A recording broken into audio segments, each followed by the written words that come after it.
Welcome to the Gay Buddhist Forum, where teachers from all schools of Buddhism offer their perspectives on the Dharma and its application in modern times, especially for LGBTQI audiences. These talks are offered freely to the world and made possible by appreciative listeners. If you would like to support our efforts to share the Dharma with underserved audiences, please visit gaybuddhist.org. There you can donate, find a list of upcoming speakers, or enjoy many hundreds of these recorded talks dating back to 1996.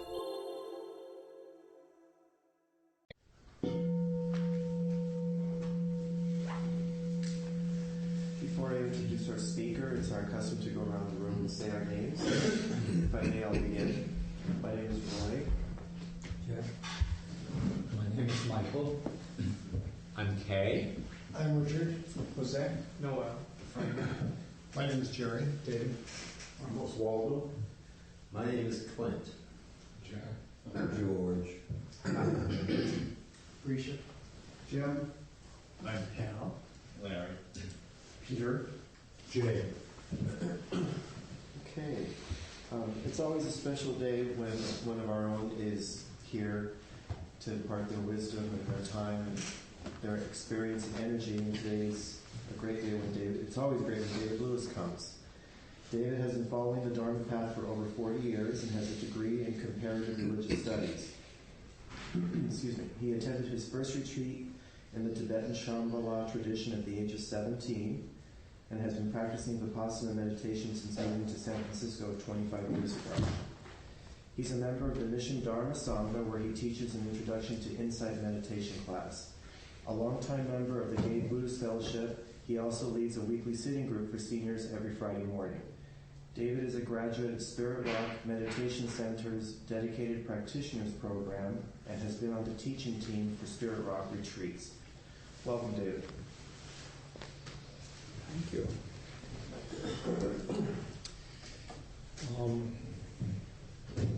Some of you know that I just got back from a month-long retreat, so I've been sitting in silence for a month. So I actually haven't talked for more than 5 or 10 minutes at a time in more than a month. How am I going to do this? And I thought, oh, well, I've had so many great experiences being on retreat in the past month that maybe I'll just talk extemporaneously. But I don't trust myself, so I made all kinds of notes that I will undoubtedly start referring to. But I do want to say that I just had a really lovely moment in the sit this morning when the bell rang and we closed our eyes, and I just let go of all of that and let go of being the speaker, and let go of being the person that's sitting on this side of the room instead of that side of the room, and closed my eyes and checked in with my breath and just let go. How lucky are we that we can do that? We have this forum to do it in, and then we can do it together. And we have this support of this remarkable group of men that come together, that have a spiritual interest and spiritual motivation, and come together at least once a week to, and are willing to be in silence and willing to listen to the Dharma. That's really a great, great blessing in all of our lives, and I hope you're all appreciating it as much as I am. That's really good karma. Every one of us in this room has a substantial amount of good karma that has brought us into this moment together, in this room together. So just take a moment to appreciate it.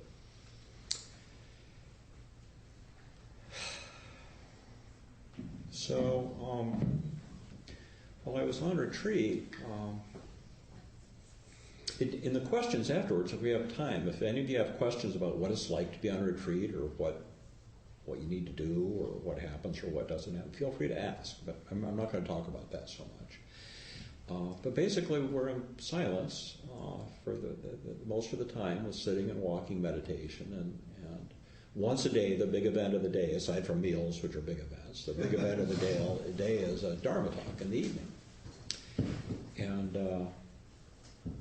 I knew I was going to be giving this talk as soon as I got off retreat. And so every evening a different teacher would give a Dharma talk, and I'd think, oh, I'm going to talk about that. And then the next night it was something different. And so I got all these great ideas. But what stuck with me was something that one of the teachers said just in passing. It wasn't the theme of a Dharma talk. But one of my favorite teachers, Sally Armstrong, said in one of the early nights of the retreat, she said that Dharma can really just be distilled down to three things. Pay attention, let go, and be kind. And I just love that. For one thing, I never heard it distilled in that way, and I love distillations of the Dharma because this practice is really can be so simple.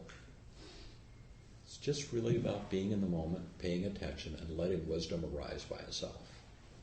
And from that, basically, that's what the Buddha talked about for 40 years.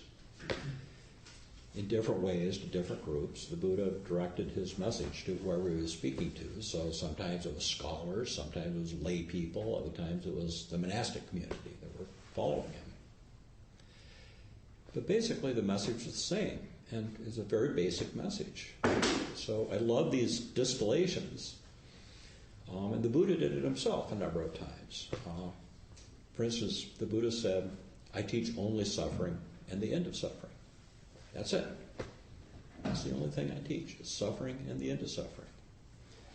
So all of the Dharma, 40 years of teaching, can be held underneath that heading.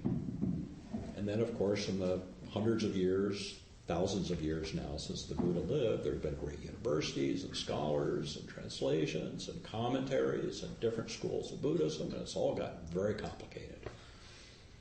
But the Buddha said, I only teach suffering and the end of suffering. The Dalai Lama said, my religion is happiness. That's his distillation. He also said that the meaning of life is happiness. That's it. If you want to get metaphysical, if you want to look for a meaning of life, it's happiness. Which is essentially the same thing as teaching suffering and the end of suffering, because the end of suffering is happiness. But this practice that we all do, no matter what tradition we practice in, is not about metaphysics. It's not a belief system.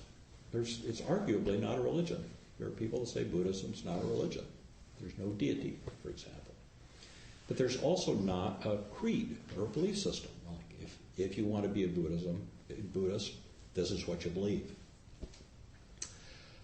Buddhism is about what you do. And even more so, if you take it a step beyond that, this practice is about what you don't do. Because we do a lot of renunciation, whether you think about it that way or not, in Buddhist practice. For one thing, we agree to sit here and be quiet for a half an hour in the morning. We agreed not to speak and not to listen to words like I'm putting out now. That's renunciation. That's a not doing. And we try not to get attached to our thoughts. That's another thing we don't do when we meditate. It's hard. I'll be talking a little bit more about that. It's not so easy to not get attached to our thoughts, because that's what we do in our everyday life out of habit. We get attached to our thoughts and get carried away, but when we meditate, we make a practice of avoiding doing that. Thoughts still arise. That's what the mind does. It's not about shutting out thoughts or turning off thoughts. If any of you tried to do that this morning, you probably found that you failed. We just let thoughts arise and don't get attached to them. That takes some practice. So it's about what we do. And paying attention and letting go and being kind are three things that we can do that open the doors to freedom and happiness. The whole practice can be about paying attention, letting go, and being kind. We simply sit down and open up our hearts, open up our mind. I know you've heard before here that in the Pali language that heart and mind are the same thing. It's chitta is the word, chitta. No difference between heart and mind. You could say I do my philosophizing down here and I do my feeling up here. It's all one. So we open our hearts, our minds to whatever arises in the present. It's a very body-based practice. We often start out our practice by checking in with the breath, being embodied, checking in with our body. If you want to bring yourself into the present moment, if you want to be in the here and now, the best way to do it is to be in your body, not in your head. Because your head will almost always, your mind will almost always take you someplace else. The past, the future, planning, worry, anxiety, all those things that visit us when we're trying to meditate, that take us right out of the present moment. So this is basically a body-based, a non-cognitive-based practice. And I know I've said it here before, but the best part of coming to GBF, the best part of Sangha on Sunday morning is the part that just ended. Part where we were sitting in silence and noticing what was coming up. Because now I'm sitting up here talking and you're probably somewhat less, I know I am, somewhat less grounded in your body and in the moment. And your head is processing this information that you're hearing. Do I agree with that? Do I not agree with that? Does this make sense? Have I heard this before? Do I like it? Do I not like it? It all takes us out of the moment. So the first invitation is to pay attention. Not in terms of processing what I'm saying, but pay attention to what's going on right in this moment. If you can, while you're listening to me, keep your attention with what's going on with your body. Maybe listen to me 40% and 60%. How's my body feel? What's my posture? How's this chair supporting me? What's going on with my breath? See if you can stay in the moment, stay in the present moment, even though you're listening to the speaker sitting up in front of the room. And if you ever want to kind of interrupt yourself and check in, the question to ask is, what's happening right now? What am I aware of?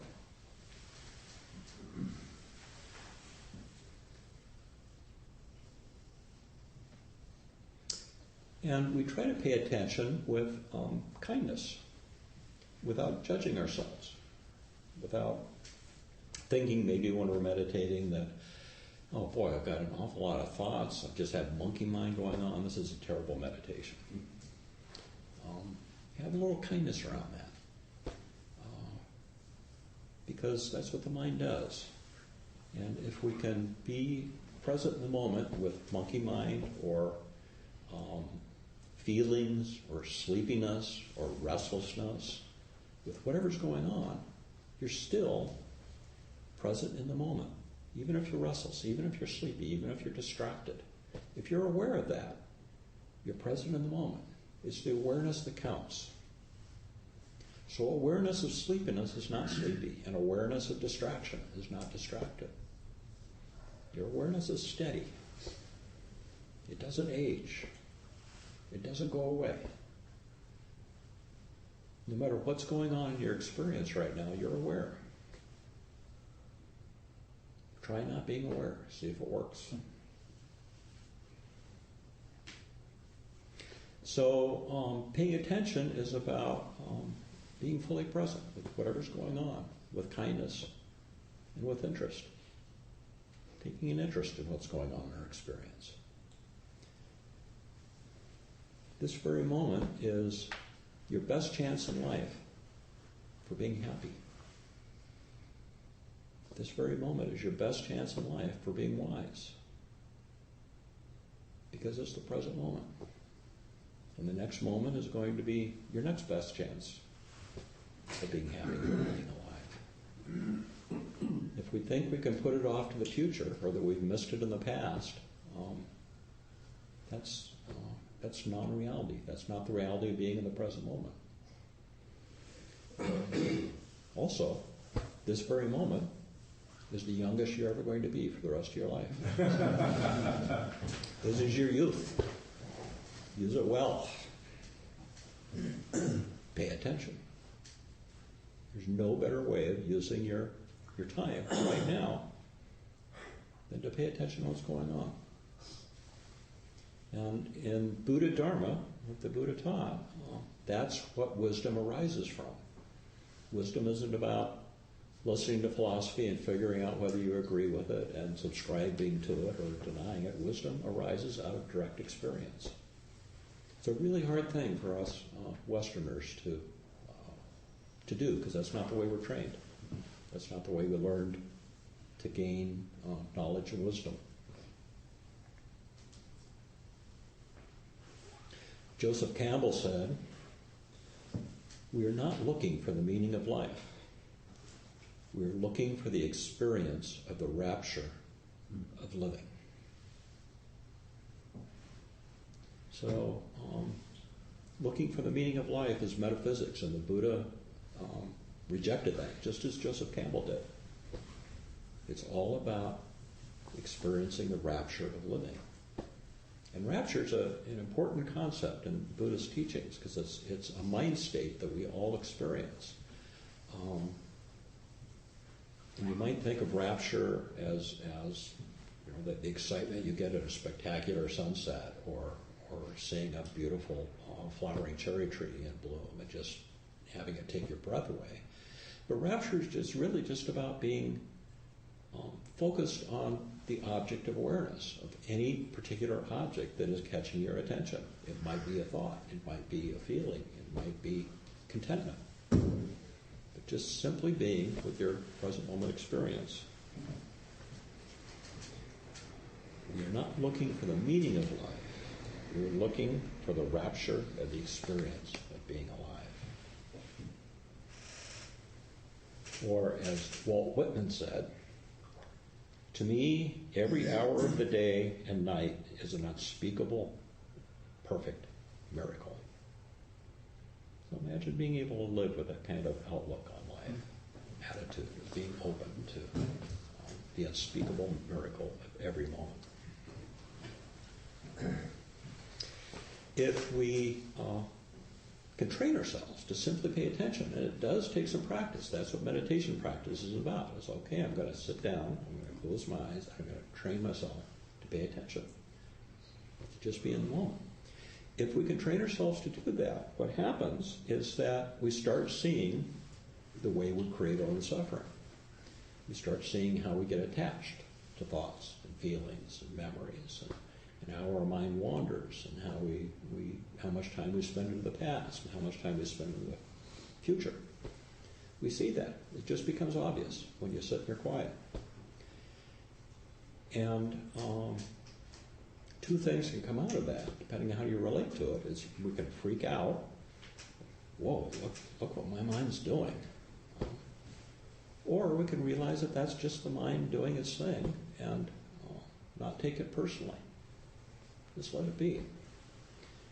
And if we can see our own suffering, if we can see ourselves, how we create our own suffering, then very often we just automatically let go of it. Sure. Oh, there I go doing that thing again. I see how I'm creating anxiety in my life. I'm just going to let go of it. I've done that 30 times already today. I don't need to do it again. So the letting go happens naturally, just like the wisdom arising naturally.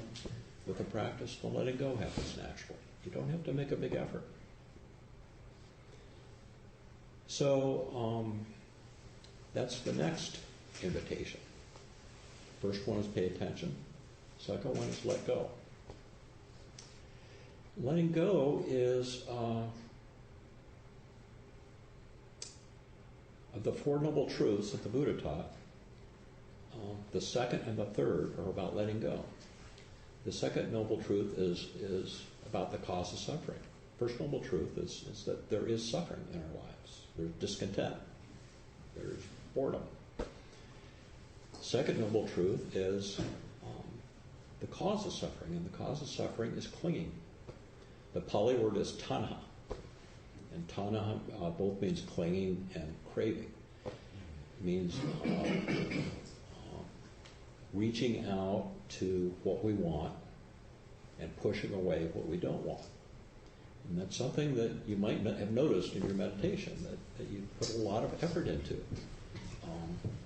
I want to have pleasant thoughts, and any pleasant thought that arises that I like, I'm going to feed that. And any unpleasant thought that arises, I'm going to push away and try to avoid it. So an enormous amount of energy goes into cultivating the pleasant and pushing away the unpleasant, all of which removes us from the present moment and causes suffering. Therefore, it's a cause of suffering. So letting go of craving and letting go of clinging are the secret to happiness in the Four Noble Truths.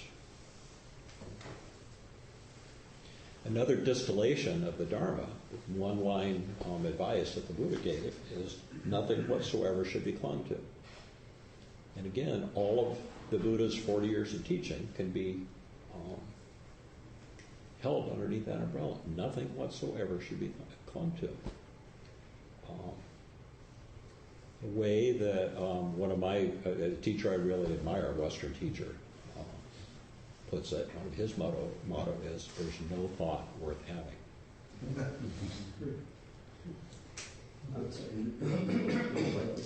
Sorry? You know what was that? There's no thought worth having. How long is that thought? Think about it.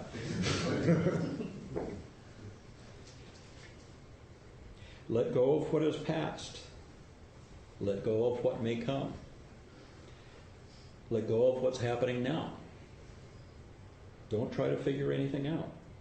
Don't try to make anything happen. Relax right now and rest.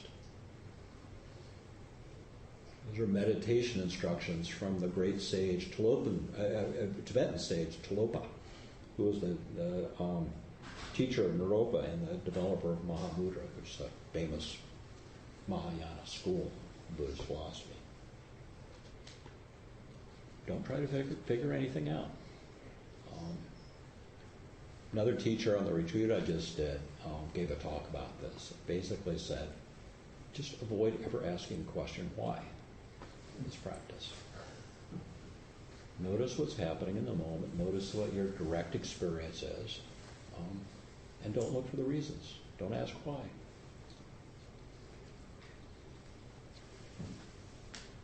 In the Satipatthana Sutta, which is the Buddha's instructions on meditation, how to meditate, it says once again, one abides independently, not clinging to anything in the world. So this idea of not clinging, not getting attached, not craving, is central to the Buddha's teaching, central to the Four Noble Truths. Pema Chodron, the contemporary teacher in the Tibetan school, the way she puts it, she says, don't bite the hook. She wrote a book called Don't Bite the Hook. Here's a quote from another contemporary Tibetan teacher, Lama Surya Das. Remember to catch yourself before things catch and entangle you. It's not outer objects that entangle you, but inner attachment and fixation that entangles you. Why take the bait and get caught up, swallowing it all, hook, line, and sinker, being pulled out of pure awareness? Forms and perceptions arise through the sensory gates. Better to enjoy seeing and smelling the enticing bait and letting it hang out there. This is the practice of freedom and autonomy, non-attachment, equanimity, and the essential practical point of cultivating present awareness itself. Awareness is the great healer. Don't leave home without it.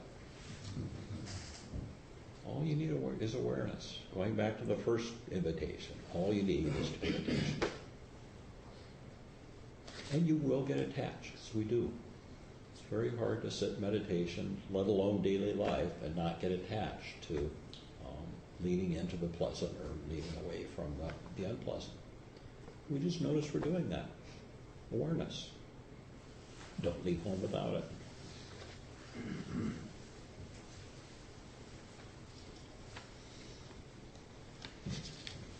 Ajahn Chah, who's a great Thai meditation master of the early 20th century, died 25 years ago or so, said about letting go, do everything with a mind towards letting go. Let go a little, and you'll have a little peace.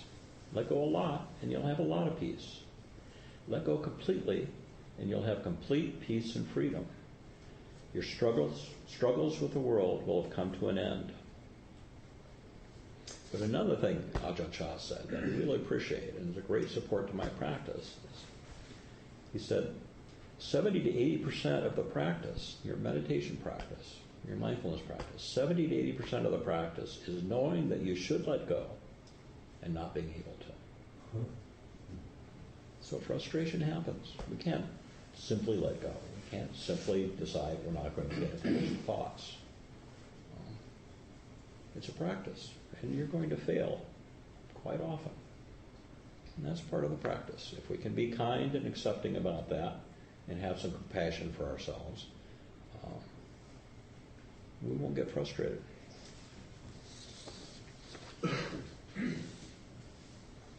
This is a poem by Jennifer Wellwood called Dakini Speaks.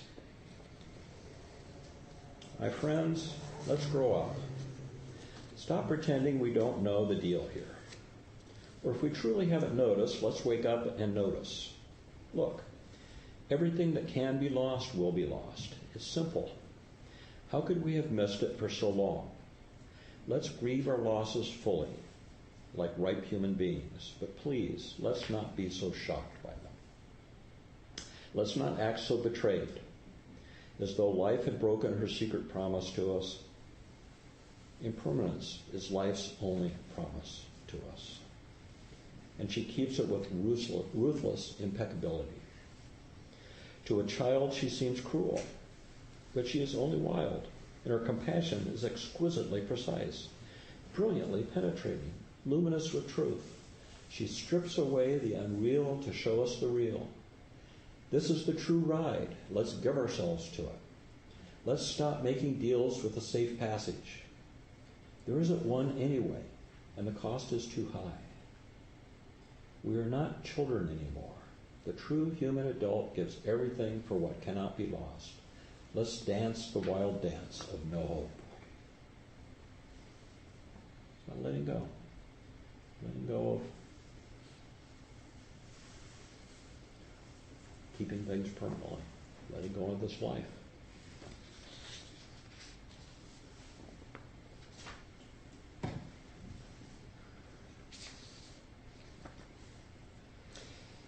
So, the third invitation, after paying attention, letting go, is be kind. It's also central to the Buddha's message. It's taught that the great bird of Dharma, the great eagle of Dharma, has two wings, wisdom and compassion. You can't have a complete practice, and you can't find happiness without both. You need wisdom and compassion. The bird can't fly without both.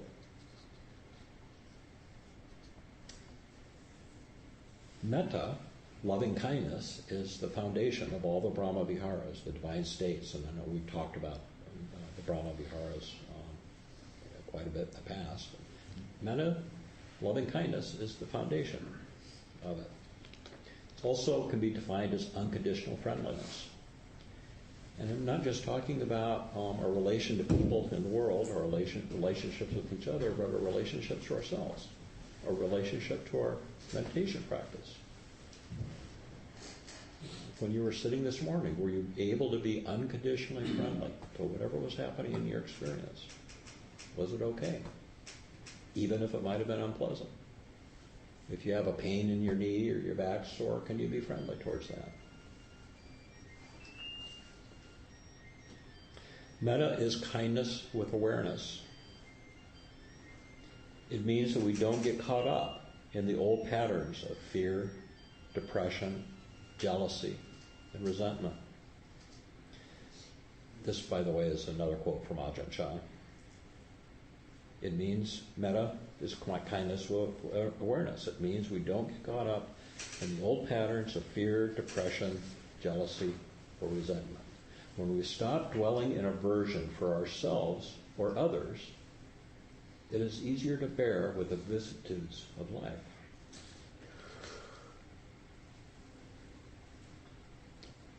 Another contemporary monastic teacher, Ajahn Sucitto, says, and I love this quote, he says, there are times, this is from a very advanced Buddhist monk, and he says, there are times when my kindness amounts to just not holding on to the negative impression that I have of someone, including myself.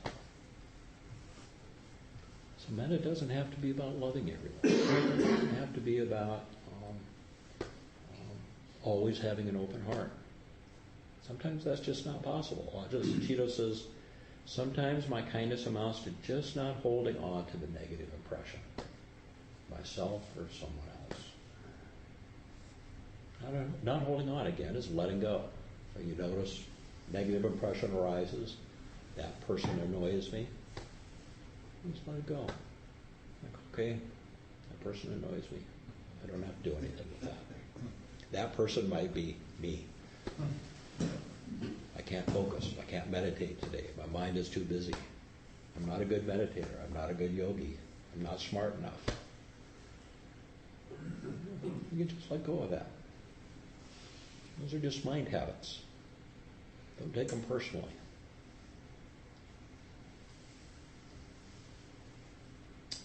Somebody named Rob Nairn, and I don't know who he is, said, we are heirs to our karma.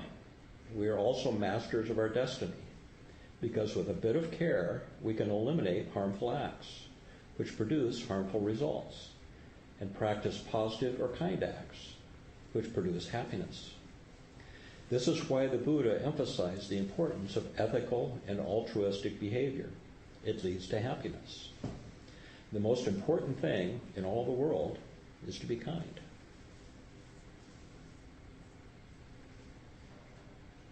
How beautiful is that? Kindness can be tolerance. Kindness can be viewed through a lot of different windows. I heard a teacher in training who was on this retreat and gave a dharma talk. Told a story that really spoke to me. She lives in Oakland. It's a young woman, and she lives in Oakland with her husband. And she told this story about she and her husband were driving down one of the boulevards in Oakland. I don't know which one, she didn't say, but she said there was a median strip down the middle, the 4 lanes with a median strip. And they came to a stoplight, and they were sitting there at the stoplight, and there was another car on the opposite side going the opposite direction at the stoplight, and that car also stopped at the stoplight. And the door opened up, and a woman reached out and dumped her a bag of trash on the median. And this young woman that was telling the story said she was just flabbergasted. She didn't even say anything to her husband. She said her mouth was just dropped open in disbelief. And her husband reached over and put his hand on her knee, and he said, she does that because she doesn't understand. And compassion arose in this young woman. She said, okay, I don't know what kind of trouble that woman's living with. And maybe she can't afford garbage pickup, and maybe she doesn't know what to do with her trash. And maybe she has no concept of environmentalism, that her life is too tough for her to be a good liberal like I am. She just doesn't know. She doesn't understand. So she could be compassionate.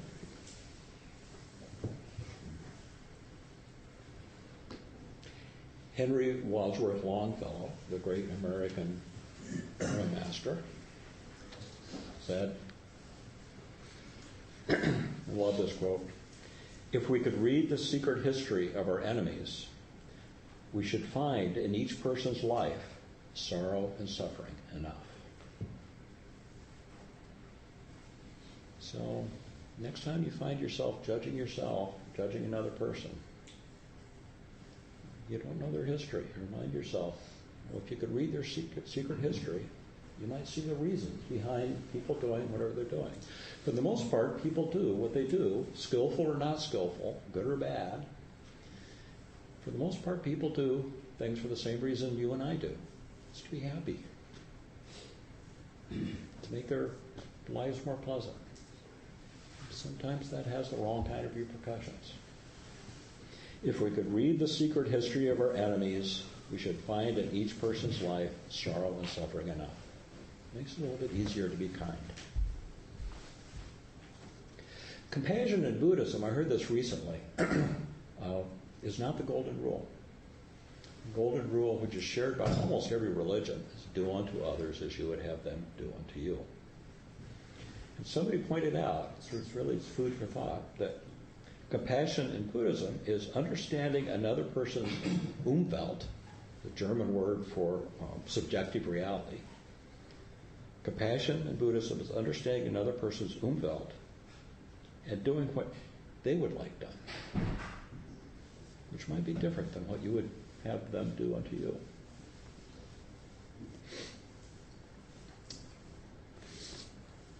The Buddha said, "Resolve to be tender with the young, compassionate with the aged, sympathetic with the striving, tolerant with the weak and wrong, because sometime in your life you will have been all of these."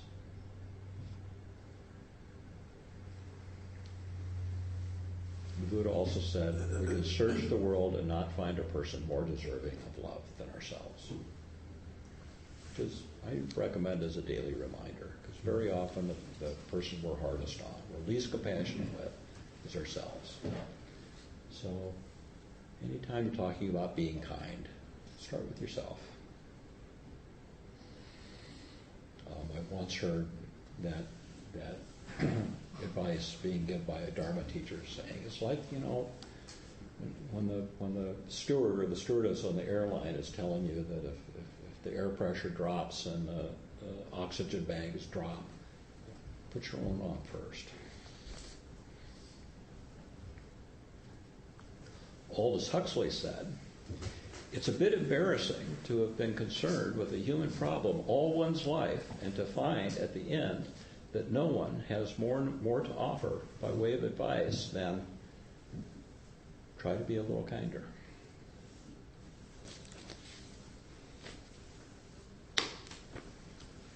Okay, I think I have time for this. Another poem. Kindness by Naomi Shahid Nye. Before you know what kindness really is, you must lose things. Feel the future dissolve in a moment, like salt in a weakened broth. What you held in your hand, what you counted and carefully saved, all this must go, you know. How desolate the landscape can be between the regions of kindness. How you ride and ride thinking the bus will never stop. The passengers eating maize and chicken will stare out the window forever. Before you learn the tender gravity of kindness, you must travel where the Indian in a white poncho lies dead by the side of the road. You must see how this could be you. How he too was someone who journeyed through the night with plans and the simple breath that kept him alive. Before you know kindness as the deepest thing inside, you must know sorrow as the other deepest thing. You must wake up with sorrow. You must speak to it till your voice catches the thread of all sorrows and you see the size of the cloth. Then it is only kindness that makes sense anymore. Only kindness that ties your shoes and sends you out into the day to mail letters and purchase bread. Only kindness that raises its head from the crowd of the world to say, "It is I you have been looking for," and then goes with you everywhere, like a shadow or a friend. So that's my message for the morning. Pay attention, let go to the best extent you can, and be kind. So thank you for your kind attention this morning, and if we have time, I'll entertain questions and comments. We definitely have to. Okay. Please. Going back to an early comment you made about the Buddha abandoning the idea of having meaning behind life, Yeah. but rather experiencing the rapture of the moment. Is that more or less It's direct experience. So I can sort of understand, being rapturous about the sunset, being with a very positive moment. But what if it is? How do you reconcile that thought with unpleasant or painful, or horrific moments that you experience? How do you Good question. be rapturous in that moment?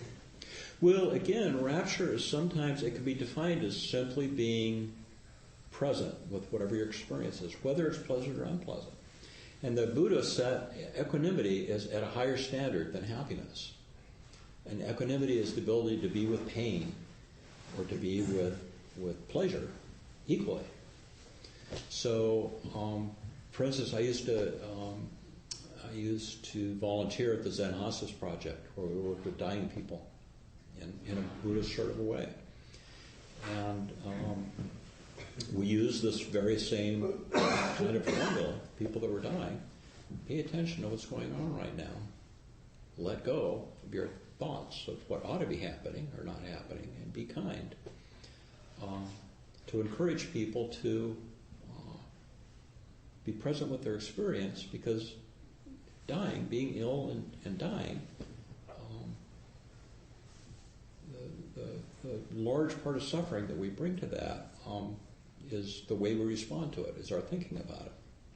So if we can let go of finding meaning in dying, or an explanation, or why is this happening to me, if we can let go of those kinds of questions, and simply be with our experience might be more bearable. Does that help at all? Yeah, I guess maybe it's the definition of rapture, where I'm equating it with something that brings relation. Something really nice, right? Yeah, as Related. opposed to, I understand the concept of trying to be there with whatever is happening around you. Yeah. Thank you. That's well. Last night at about 8 o'clock, I got a phone call from a coach in Miami, letting me know that one of our cousins, 52-year-old, a wonderful gay man, funny, good-looking, full of life, had a massive heart attack and died a couple of hours before. And everything you said today, of course, is immensely relevant to that. The rapture part about that, though, as far as what I experienced, was I was fully in the moment, in the sense that I broke down and started crying. But he was going to be coming in a few weeks to come meet my husband, but then my focus now is that I'm going to be flying out there. Just talk to his father, his mother, his kindness that's coming up to the surface, and the kind of stuff that you've been talking about is directly relevant in such a meaningful way, because somebody that I was counting on coming to visit in a few weeks, a really great guy, a fun guy, he's gone. And anyway, yeah. And there's room for you to be kind to yourself, too, in this, in that you're experiencing grief. Grief is like this. Loss feels like this. You can just be with you can have a rapturous experience with grief. Grief feels like this. I just feel it. It was a very direct experience, I guess. Yeah. Rapture is an appropriate word to use in that, not, intense feeling of joy, but an intense feeling of being there, of being alive. Yes, as Joseph Campbell says, the intense feeling of experience. Grief is an experience too. Yeah. Thank you for that. Thank you. Pretty relevant talk to me. Yeah. Will you speak about your month-long retreat? Are you different? That's a metaphysical question.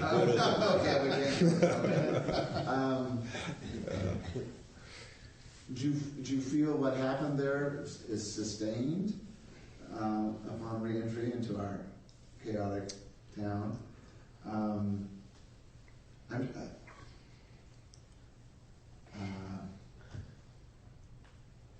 I'm just curious as to what a month-long retreat for someone who was so adept at practice anyway.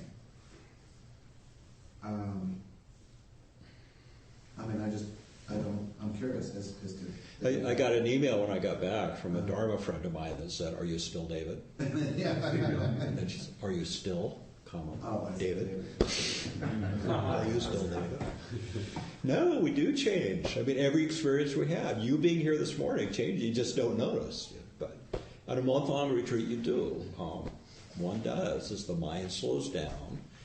And the Buddha taught that if we still our minds, if we sit in meditation, if we simply sit with our direct experience, that wisdom will arise. And wisdom, he defines in several different ways, but one of the formulas, the Buddha said the wisdom that will arise is a realization of three fundamental things, of experiences of reality. One is that everything's impermanent. The other is that our life is suffused with dukkha, or discontent. We're always wanting things to be better or to go away. And the third is that there's no identifiable self. So when you ask, are you changed? I have a lot less sense of identity with myself. And in my busy daily life, I know this from being on past retreats, is I'm going to start losing that very soon. I already have. I'm going to start, wanting things to be permanent instead of impermanent, and thinking my world is solid and people are not going to die, and they are going to visit when they say they're going to visit. I'm going to think that's the reality of the world, but it's not. And I'm going to think that I have this solid self that doesn't change, and that's a delusion too. And I'm going to start craving the good stuff and pushing away the bad stuff, and trying to control my world, which is that's all delusion.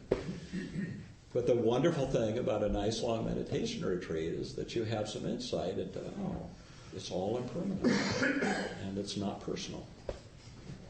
And that brings some peace and happiness, which I am currently basking on and happy to share with all of you this morning. Yes? May I ask where the retreat was? I was at the Spirit Rock Meditation Center, which is out in West Marin. It's not too far away. No. And their retreats are not all a month long. You can go on a 3-day retreat, a 5-day, a 10-day retreat.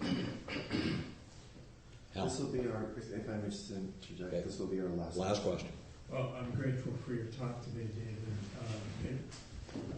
It reminds me of how often I feel that direct message that you just enunciated is threatening to the Western concept and idealization of individuality. And it makes me think that we just need to have so much extra compassion, both for ourselves and for all other beings who are subjected to the barrage of advertising and complete idolization of clinging and delusion. materialism. Yeah, it's overwhelming many times, and it takes such great effort, a lot of time Yeah. to counteract it. Yeah. So thank you. Well, thank you for that. That's a great comment to end on, because this practice has been described as against the stream. It's revolutionary. What the Buddha taught was truly revolutionary, and it's not easy, especially in a capitalist material world where every people we're taught to scrabble after, just get this thing, get the right relationship, get a new car, find the right job, you'll be happy. Get these things, you'll be happy. And it's not, Buddha says it's not true. Not true. So thank you for that. That's a beautiful way to end.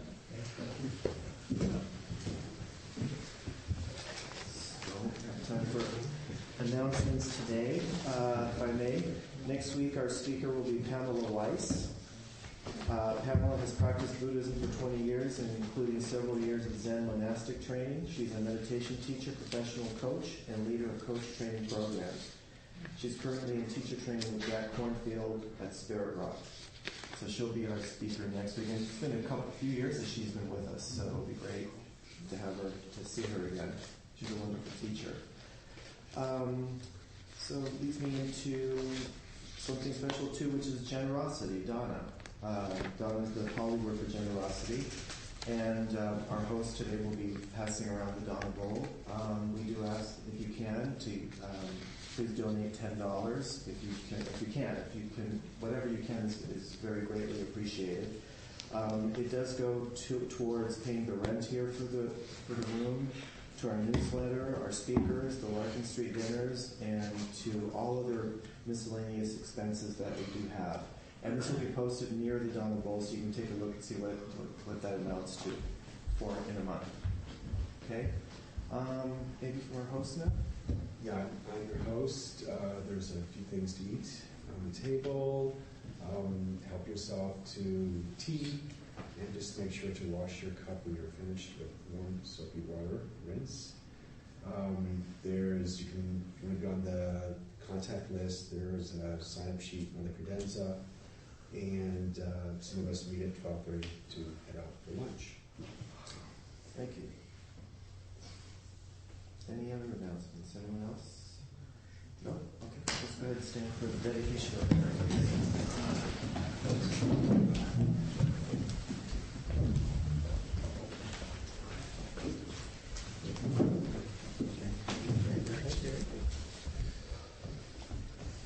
By the power and truth of this practice, may all beings have happiness and the causes of happiness. May all be free from sorrow and the causes of sorrow. May all never be separated from the sacred happiness which is without sorrow. And may all live in equanimity without too much attachment or too much aversion, believing in the equality of all that lives.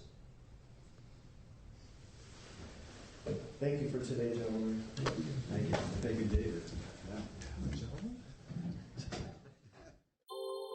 Thank you for listening to the Gay Buddhist Forum. If you would like to hear several new talks per month and be notified of upcoming speakers so you can participate live, please subscribe to this podcast, like us on Facebook, and join our mailing list by visiting gaybuddhist.org.